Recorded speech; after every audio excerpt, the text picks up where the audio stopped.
अरे बाहर कितनी ठंड हो रही है। पापा पापा कम्बल में आ जाओ, खाना बन चुका है। सही कहा राजू ने, अब जल्दी से खाना खा लेते हैं। ठंड में गर्म खाना खाने का मजा ही कुछ और है। एक गरीब परिवार अपने छोटे से घर में खुशहाल जिंदगी जी रहा था। राजीव मेहनत मजदूरी करके दिन में 200 से 300 रुपए ही कमाया करता था। पर एक दिन सुबह सुबह अचानक निशा की जेठानी अपने परिवार के साथ आती है। जेठानी जी, इतनी ठंड में सुबह सुबह आप? हाँ जेठी, मेरे स्कूल की छुट्टियां पड़ गई है, इसलिए हम सब कुछ दिन के लिए यहाँ आपके पास आ गए। कुछ खाने को है तो दे देना, बहुत भूख लग रही थी। हाँ मेरा बच्चा, खाना बना हुआ है, बहुत गोलों को खाना दे दे। इतनी ठंड में अपनी जेठानी और उसके परिवार को देखकर निशा थोड़ी परेशान हो जाती है और अपने पति से जाकर बोलती है, सुनिए जी, सब्जी खत्म हो गई है और जेठानी जी जब तक गोलों की स्कूल नहीं खुल जाती तब तक यहीं रहेंगी, इसलिए आप शाम को आते हुए सब्जी लेते आना। अभी के लिए तो मैं कुछ जुगाड़ कर लूंगी। ठीक है निशा। निशा और उसके परिवार की हालत पहले से ही बहुत खराब थी और जेठानी के आने के बाद उसकी परेशानी और बढ़ जाती है, पर फिर भी वो अपनी जेठानी, जेठ और उसके बच्चे को भरपेट खाना खिलाती है। और उनके खाने के बाद जब थोड़ा सा खाना बच जाता है तो राजू खाने की जिद करता है। माँ, मुझे भी भूख लग रही है, अब तो सबने खाना खा लिया, अब तो खाने को दे दो। हाँ बेटा, दे रही हूँ। बाजी देखिए ना, थोड़ी सी सब्जी बची है, अगर राजू ने खा लिया तो मैं, आप और दोपहर में राजीव जी क्या खाएंगे? वो भी तो लंच करने के लिए घर ही आते हैं। बहुत तेरी जेठानी बस कुछ दिनों के लिए यहाँ आई है, उसे अच्छा खाना खिलाकर सही किया तूने। हम लोग तो कुछ भी खा लेंगे। एक काम कर, तू इस सब्जी में पानी मिला ले। अपनी सास के कहने पर निशा उस थोड़ी सी सब्जी में पानी मिला लेती है और पानी वाली सब्जी देख राजू मुंह बनाने लगता है। माँ, तुमने किस चीज की सब्जी दी है मुझे? अगर मैं इसमें डूबकर भी सब्जी ढूंढूं तो मुझे सब्जी न मिले। ये सब्जी कम और पानी ज्यादा है। बेटा ऐसे नहीं बोलते, खाने का अपमान होता है। रोज तो तुम अच्छा ही खाते हो, एक दिन पानी वाली सब्जी खा लोगे तो कुछ नहीं होगा। निशा, अर्चना और राजू पानी वाली सब्जी खाते हैं। अब इसी तरह 2 दिन बीत जाते हैं और जेठानी और उसके परिवार के आने की वजह से निशा और उसके परिवार को दिक्कतें उठानी पड़ती हैं।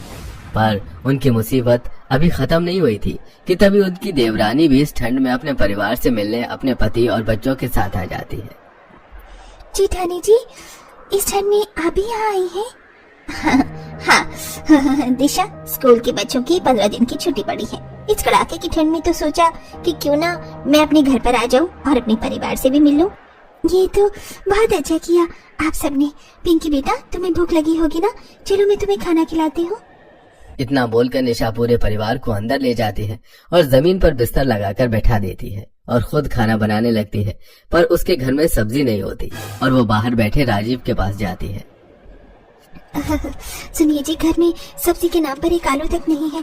थोड़ी सी दाल रखी है, सोच रही हूँ कि वही बना दूं, पर आप किसी से पैसे उधार लेकर थोड़ा सा सब्जी ले आओ। क्या सब्जी खत्म है? पर मुझे कल तो दिहाड़ी मिली थी, मैं उसी से तो सब्जी लेकर आया था। अब इतना बड़ा परिवार है और आपकी दिहाड़ी सिर्फ 200-300 रुपए है। सब्जी इतनी महंगी है कि 200 रुपए में सिर्फ एक ही दिन की सब्जी बन पाती है। अच्छा ठीक है, तुम परेशान मत हो, मैं कुछ करता हूँ। और कोशिश करना कि घर में किसी को पता न चले कि हमारी स्थिति कैसी चल रही है। इतना बोलकर राजीव अपने एक दोस्त के पास जाता है और उससे कुछ पैसे उधार ले लेता है। तो वही निशा घर में रखी थोड़ी सी दाल बनाती है और अपने घर आई देवरानी, जेठानी, उनके पति, बच्चों को भरपेट अच्छा खाना खिलाती है। पर जब खुद के खाने की बारी आती है तो अर्चना उस दाल में पानी मिला देती है। माँ जी, आपने दाल में पानी क्यों मिला दिया? इतनी दाल तो रखी थी कि आप और राजू खा सके। मैं और राजू तो खा लेते, पर तू और राजीव क्या खाते? इस तरह अपनी गरीबी के चलते निशा, अर्चना, राजीव पानी वाली दाल रोटी से खाते हैं। पर घर में आए दिशा, आरती, उनके पति और बच्चों को कभी इस बात की भनक नहीं पड़ती। और एक दिन दीदी, छुट्टी खत्म होने में सिर्फ 10 दिन ही बच रही है। मैं सोच रही हूँ कि क्यों ना ननद जी को भी बुला लूं। अब आए हैं तो सब मिल ही लेते हैं, पता नहीं फिर कब ये मौका मिले। ये तो बहुत अच्छा आइडिया है आरती, है ना माँ जी? हाँ बहू, वैसे भी बहुत समय हो गया है मैं अपनी बेटी और उसके बच्चों से नहीं मिली। इसी बहाने मैं अपनी बेटी से भी मिल लूंगी। माँ जी कितनी खुश है, पर मैं सबका खाना कैसे पूरा करूं? जैसे जैसे ठंड में घर के सदस्य बढ़ रहे थे, वैसे वैसे निशा राजीव की परेशानी बढ़ती जा रही थी। अब अगले दिन अपनी भाभी के बुलाने पर काजल भी अपने बेटे को लेकर आ जाती है। भाभी, आप सबकी बहुत दिनों से याद आ रही थी। सोच रही थी कि इस ठंड में मिलने आऊं, और देखो आप सबकी एक साथ मुलाकात हो गई। हाँ बेटा, मुझे भी तुम सबको यहाँ एक साथ देखकर बहुत खुशी हो रही है। माँ, मुझे भी आपसे मिलकर बहुत ज्यादा अच्छा लग रहा है। भाभी, मुझे बहुत भूख लग रही है। आज तो मुझे आपके हाथों का खाना खाना है। काजल निशा अकेली है, वो इतने लोगों का खाना कैसे बना पाएगी? निशा, तुम कहो तो मैं तुम्हारी कोई मदद कर दूं? नहीं नहीं दीदी, मैं सब संभालूंगी। आप सब कुछ दिन के लिए यहाँ आए हैं, और ऐसे में भी इस ठंड में मैं आप लोगों से काम करवाऊं, अच्छा थोड़ी ना लगता है। इतना बोलकर निशा खाना बनाने के लिए बैठती है और वो देखती है कि घर में सिर्फ 4 आलू और 1 कटोरी दाल रखी है।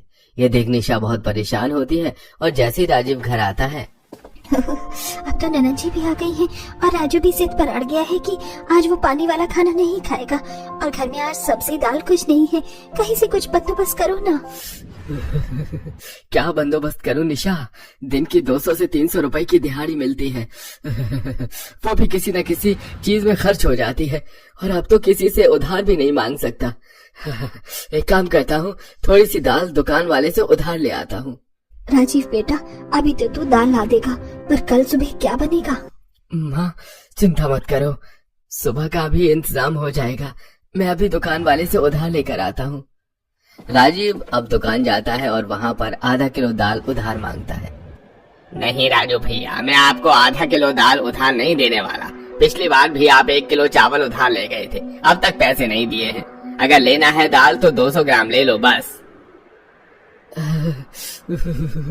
कोई बात नहीं, अब 200 ग्राम ही दे दीजिए। राजीव 200 ग्राम दाल लेकर घर जाता है, जहाँ निशा दाल में आलू मिलाकर बनाती है और घर वालों को खाना खिलाती है, पर खुद पूरा परिवार भूखा रह जाता है। माँ, तुम मुझसे नाराज हो, इसलिए तुमने मुझे आज खाना नहीं दिया। अब से मैं पानी वाला खाना चुपचाप खा लिया करूँगा।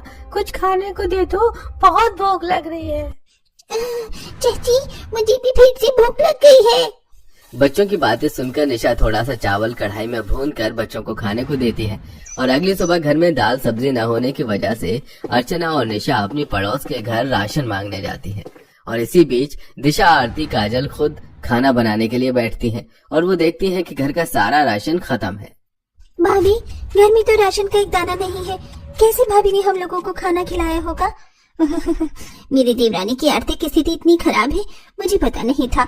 अगर पता होता तो हम सब एक साथ यहाँ आते ही नहीं। भाभी, आपने हमें बताया क्यों नहीं अपनी खराब परिस्थिति के बारे में? घर में एक दाना नहीं है, और इसमें भी आपने हमें इतना अच्छा खाना खिलाया। हमें बता देती तो हम कुछ मदद करते आपकी। अच्छा हुआ बुआ, जो आपको सच का पता चल गया। आपको नहीं पता, आप लोगों को माँ अच्छा खाना खिलाती थी, और मुझे पानी वाला। ये राजू क्या बोल रहा है भाभी? आप सब इस ठंड में इतने दिनों बाद यहाँ आए थे। मैं नहीं चाहती थी कि आप लोगों को कुछ भी पता चले। मैं चाहती थी जैसे आप हंसते हंसते आए हैं वैसे ही जाएं। निशा, हम एक परिवार हैं। वो तो किस्मत का खेल ऐसा है कि हम सबको अलग रहना पड़ रहा है, और मौका देखकर मिलने के लिए यहाँ आ जाते हैं। पर इसका मतलब ये नहीं कि हम पराये हो गए हैं। मैं अभी तुम्हारी जेठ जी को भेजती हूँ राशन लाने के लिए। हम सब अच्छा खाना खाएंगे आज। जब दिशा के परिवार को उसकी स्थिति का पता चलता है तो दिशा, आरती और अंजलि मिलकर घर में राशन मंगवाते हैं और सब उस दिन अच्छा